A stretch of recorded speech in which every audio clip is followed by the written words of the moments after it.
Hello friends, तो यहाँ पर क्लास 10th का हम लोग समांतर श्रेणी देख रहे हैं। क्लास 10th का जो है समांतर श्रेणी मैथ हम लोग देख रहे हैं चैप्टर 5 को, और यहाँ पर एक्सरसाइज 5.1 है। तो चलो देर न करते क्वेश्चन को चालू करते हैं। यहाँ पर क्वेश्चन नंबर फर्स्ट दे रखा है। क्वेश्चन नंबर फर्स्ट दिया गया है, निम्नलिखित स्थितियों में से किन स्थिति में संबंध संख्याओं की सूची एपी है और क्यों है। यानी ये बताना है कि जो दिया गया क्वेश्चन है ये एपी में है या नहीं है, अगर है तो क्यों है, ये बताना है। तो क्वेश्चन फर्स्ट दिया गया है यहाँ पर, प्रत्येक किलोमीटर के बाद टैक्सी का किराया, जबकि प्रथम किलोमीटर के लिए किराया 15 रुपया दे रखा है और प्रत्येक अतिरिक्त किलोमीटर के लिए किराया 8 रुपया। अब क्वेश्चन को समझो। मान लो कि ये पहला एक तो फिक्स दे रखा है 15, अतिरिक्त का अगर बात करता है तो 15 में 8 जोड़ देते हैं तो 23 हो जाएगा, है ना। यानी और अतिरिक्त निकालते हैं तो 23 हो गया। फिर ये ध्यान रखना है कि 1 किलोमीटर का जो है 8 रुपये लग गया था, 2 किलोमीटर कितना हो जाएगा 16, है ना। 2 किलोमीटर का 16, तो देखो यहीं आगे हम लोग का इंक्रीज किया गया है। यानी फिक्स किराया तो 15 रुपया दे रखा था, उसका फिक्स किराया यहाँ पर क्या हो गया, प्रथम किलोमीटर का 8 रुपया। फिर यहाँ पर 1 किलोमीटर अगर ऐड कर देते हैं तो फिर हम लोग का कितना हो जाएगा 15 23 रुपया। यहाँ पर ये ध्यान रखना है कि अब 2 किलोमीटर का निकालते हैं तो 1 किलोमीटर का तो 8 रुपया आ गया, तो 2 किलोमीटर का 16 हो गया। यानी 16 में अगर 15 ऐड करते हैं तो ये हो जाएगा 31 रुपया, ठीक। फिर यहाँ पर तो 2 किलोमीटर का हो गया, फिर तीसरा किलोमीटर का निकालते हैं तो अतिरिक्त का 24 हो जाएगा। यानी 24 में अगर 15 ऐड करते हैं तो ये हो गया 39। तो ये तो ऊपर वाला जो 15 दिया गया था ये तो फिक्स था, है ना। जो 15 मतलब दिया गया था ये तो फिक्स था हम लोग का, और जो दूसरा निकाला गया ये प्रत्येक किलोमीटर के अकॉर्डिंग ये बदल रहा था, उसका किराया जो है यानी एक्स्ट्रा चार्ज लग रहा था प्रत्येक किलोमीटर के अकॉर्डिंग। तो ये श्रृंखला बन गया 15, फिर 23, 31, 39। अब ये चेक करते हैं कि ये समांतर श्रेणी में है कि नहीं है। तो इसके लिए क्या करते हैं, इसका नियम होता है जो कॉमन डिफरेंस होगा वो अगर प्रत्येक स्थिति में बराबर आएगा तो कह सकते हैं समांतर श्रेणी में है। अब देखते हैं इसको कॉमन डिफरेंस कैसे निकालते हैं। तो यहाँ पर क्वेश्चन में हम लोग का दिया गया है, जो पहला ये पद होता है इसको ए के रूप में रिप्रेजेंट करते हैं। जैसे देखो यहाँ पर a = 15 हो गया, है ना। यानी ए बी हो जाएगा, या A1 के रूप में भी इसको हम लोग ले सकते हैं। पहला पद ए बी हो सकता है या A1 के रूप में भी ले सकते हैं। तो यहाँ पर कॉमन डिफरेंस जब निकालते हैं तो कॉमन डिफरेंस क्या हो जाएगा, यहाँ पर देखने पहले ध्यान रखो, ये A1 हो गया, A2, A3, A4। ये कभी भी जो सीरीज होता है समांतर श्रेणी का ये इस रूप में होता है। यानी A1 हो गया, A2 हो गया, A3 और A4।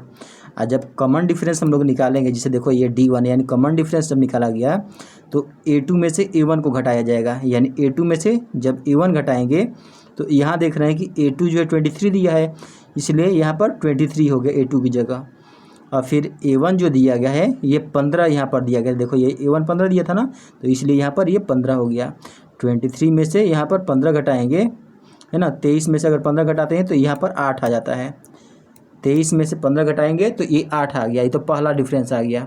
फिर वैसे ही दूसरा डिफरेंस अगर निकालते हैं तो अब क्या हो जाएगा, अब अगले वाले टर्म में से पहले वाले घटाया जाएगा। यानी 31 में से यहाँ पर 23 यानी 31 में से 23 को घटाया जाएगा। तो यहाँ पर 31 में से 23 को घटाते हैं तो यहाँ पर भी देख रहे हैं कि घटाएंगे तो क्या हो जाएगा, कॉमन डिफरेंस 8 आ रहा है। फिर अगला वाला है मतलब डिफरेंस बढ़ाते जाएंगे तो इसके अकॉर्डिंग टर्म भी बढ़ाते जाएंगे।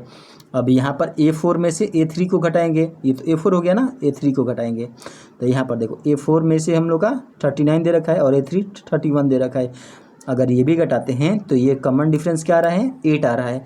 तो प्रत्येक स्थिति में जो कॉमन डिफरेंस आ रहा था यहाँ पर ये 8 आ रहा है ना, 8 आ रहा है। इसलिए ये कह सकते हैं कि जो दिया गया क्वेश्चन है वो क्या होगा, समांतर श्रेणी में है ना। इस प्रकार हम लोग कह सकते हैं कि ये समांतर श्रेणी में। यहाँ पर दे भी रखा है कि चूंकि सभी अंतरों का अंतर समान है अर्थात सार्वंतर 8 है, यानी सभी में कॉमन डिफरेंस जो निकाला गया वो 8 आ रहा है ना, बराबर है, इसलिए दिया गया सूची एपी होगा, है ना। यानी ऊपर जो बताया गया है ये एपी में होगा, ठीक है। चलो अब अगले क्वेश्चन की ओर बढ़ते हैं। क्वेश्चन नंबर 2 दे रखा है यहाँ पर, किसी बेलन में उपस्थित हवा की मात्रा जबकि वायु निकालने वाला पंप प्रत्येक बार बेलन की हवा का 1/4 भाग बाहर निकाल देता है। अब यहाँ पर ये ध्यान देना है कि 1/4 भाग हवा बाहर निकाल देता है, तो उसके वॉल्यूम के अकॉर्डिंग हम लोग पहले उसको चेक करते हैं, देखते हैं। तो यहाँ पर दे रखा है क्वेश्चन जो है, माना कि बेलन का हवा 1 दे रखा है, यानी पूरा हवा भरा जो है वो 1 है, यानी T1 1 हो गया।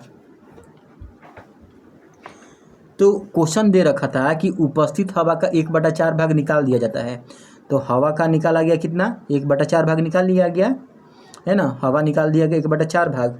तो बचा हुआ हवा कितना हो जाएगा, तो इसको निकाला गया, यानी T2 बराबर ए है ना, 1 में से 1/4 अगर निकाल लेते हैं तो यहाँ पर तो क्या हो जाएगा, जब कुछ नहीं तो 4 में 1 से मतलब यहाँ पर 4 में 1 से मल्टीप्लाई करेंगे 4 हो जाएगा, और 1 घटा देंगे, देखो 4 में से 1 घटा देंगे तो 3/4 आ गया। यानी जब हवा जो निकाल दिया गया है 1/4 है, तो बचा हुआ हवा 3/4 हो गया। ये दूसरा हो गया हम लोग का T2 पद हो गया। हर एक कंडीशन में बचा हुआ हवा निकालना है। फिर अब आगे हम लोग बढ़ते हैं। यहाँ पर अब यहाँ पर दे रखा है बचा हुआ हवा हम लोग का कितना दे रखा है, यहाँ पर 3/4 भाग, यानी हवा निकाला हुआ जो है, हवा जो निकाला गया 3/4 का फिर 1/4 भाग फिर निकल गया, 3/4 का 1/4 भाग फिर निकल गया, तो बचा हुआ फिर कितना हो जाएगा, 3 एकम 3 और 4 चौका 16, यानी ये हम लोग का हवा जो है 3/16 निकल गया। तो फिर यहाँ पर जो बचा हुआ हवा है अब उसका फिर हम लोग देखते हैं, T3 जब निकालते हैं तो 3/4 है ना, ये पहले वाला इतना था हम लोग का 3/4 था, और उसमें से हवा निकल गया 3/16, 3/16 हवा निकल गया। तो 4 और 16 का जब एलसीएम निकालते हैं तो 16 हो जाता है। और यहाँ पर 4 के टेबल में जब 16 हम लोग घटाते हैं तो ये कितने बार में जाएगा, 4 बार में, और 4 में जब 3 से मल्टीप्लाई करते हैं तो 4 3 12 हो जाएगा।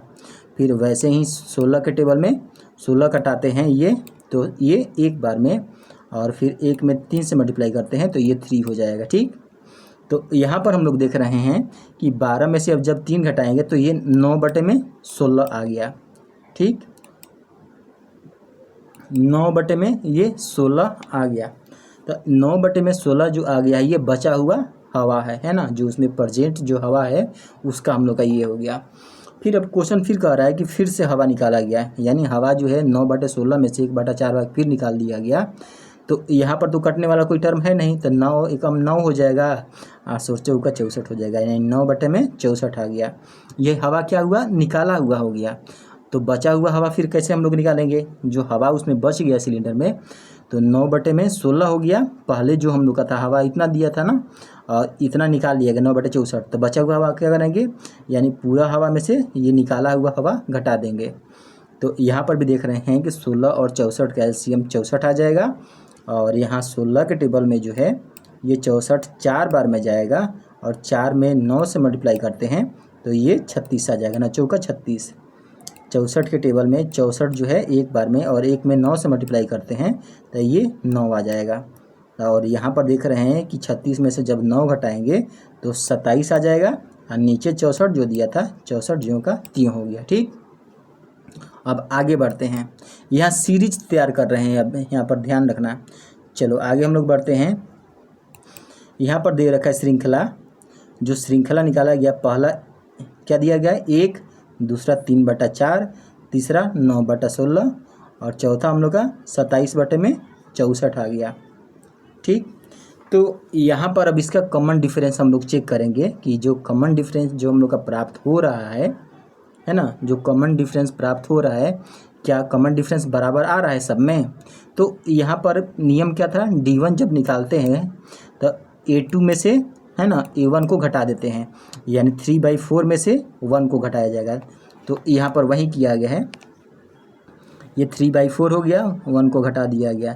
तो यहाँ पर क्या करेंगे, 4 में 1 से मल्टीप्लाई करेंगे 4, तो 3 में से है ना, यहाँ पर देखो 3 में से ये 4 घटाया जा रहा है, तो यहाँ तो बड़ा हो गया, 4 में से 3 घटाएंगे 1 हो गया, बड़ा वाला साइन माइनस था इसलिए -1/4, यानी D1 जो है -1/4 आ गया। ठीक, D1 क्या आ गया, -1/4 आ गया। फिर वैसे ही D2 अब निकालते हैं, तो 9/16 में से 3/4 हम लोग घटाते हैं, यहाँ 9/16 आ गया है ना, और यहाँ 3/4 दूसरा हो गया। तो 16 यहाँ पर क्या करते हैं कि मल्टीप्लाई कर देते हैं। यहाँ अगर 4 से मल्टीप्लाई कर देते हैं तो क्या आ जाएगा 16 हो जाएगा, और ऊपर भी 4 से, तो ये हो जाएगा 12, है ना। 4 में 3 से मल्टीप्लाई करते हैं तो 12 हो जाएगा, और 4 में 4 से मल्टीप्लाई करते हैं 16। तो ये क्या हो जाएगा कि जब 12 हो जाएगा तब 12 में से अगर 9 घटाते हैं तो 3 हो जाएगा। लेकिन देखो बड़े वाले के साथ हम लोग का माइनस का साइन दिया था, इसलिए -3 हो गया, और नीचे 16 आ रहा था ना दोनों के, तो इसलिए 16 हो गया। तो पहला वाला डिफरेंस -1/4 आ रहा था, और दूसरा वाला -3/16 आ रहा था, तो दोनों तो अलग है, इसलिए यहाँ पर सार्वंतर समान नहीं है। तो इसलिए क्या हो जाएगा, जो दिया गया है वो AP में नहीं है। ठीक है, तो इस प्रकार बना सकते हैं, सॉल्व कर सकते हैं हम लोग जो है।